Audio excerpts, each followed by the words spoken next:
Buntut dari perselisihan Tony dan Otang, Tony benar-benar mengibarkan bendera perang dengan anak-anak terminal. Akhirnya Tony benar-benar mengadakan perhitungan dengan Otang.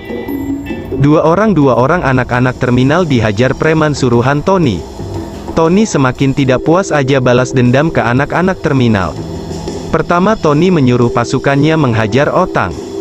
Kedua Tony menyuruh pasukannya menghajar Eng Cuy. Tidak puas menghajar keempat anak terminal dengan alasan balas dendam. Kembali Tony menyuruh pasukannya menghajar Denny. Ketika Tony menyuruh preman tersebut, nama Denny tertukar dengan nama Dedi. Tony menekankan lagi bahwa orang yang harus diserang adalah Denny. Akhirnya preman suruhan tersebut bergerak untuk mencegat Denny di jalan.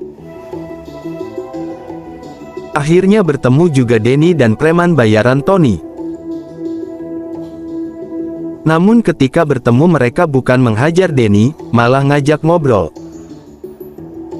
Pasalnya Denny mengenali salah satu preman tersebut yang tiada lain merupakan teman SMP-nya. Dalam obrolannya preman tersebut lagi mencari anak terminal yang namanya Denny. Terus mereka menjelaskan bahwa mereka disuruh menghajar Denny dan setelah itu disuruh mengambil HP-nya Denny.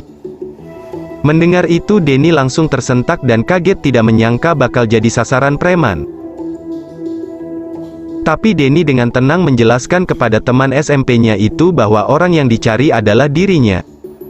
Mendengar hal itu teman SMP-nya Denny batal menghajar Denny. Lalu Denny bertanya kepada teman SMP-nya itu, siapa yang menyuruhnya untuk menghajarnya. Teman SMP-nya lalu menyebut nama Tony sebagai dalangnya. Denny tidak menyangka jadi target penyerangan preman-preman yang digagas Tony.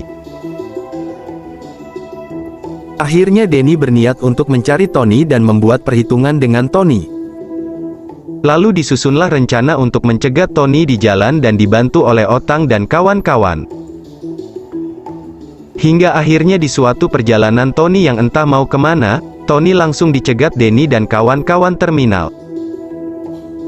Tony melihat anak-anak terminal mencegatnya tidak bisa berbuat apa-apa. Dia hanya diam terpaku dan siap menerima konsekuensi dipukul Denny. Lalu Tony dipiting dari belakang. Dan Denny di bagian depan memberi Tony hadiah 2 pukulan di perut dan 1 pukulan di mulut hingga juding. Kembali mulut Tony dibikin juding setelah terakhir dibikin juding sama Otang. Bedanya sekarang selain mulut ditutup karena juding dihajar Denny, Tony juga memegang perutnya karena menerima uppercut dari Denny.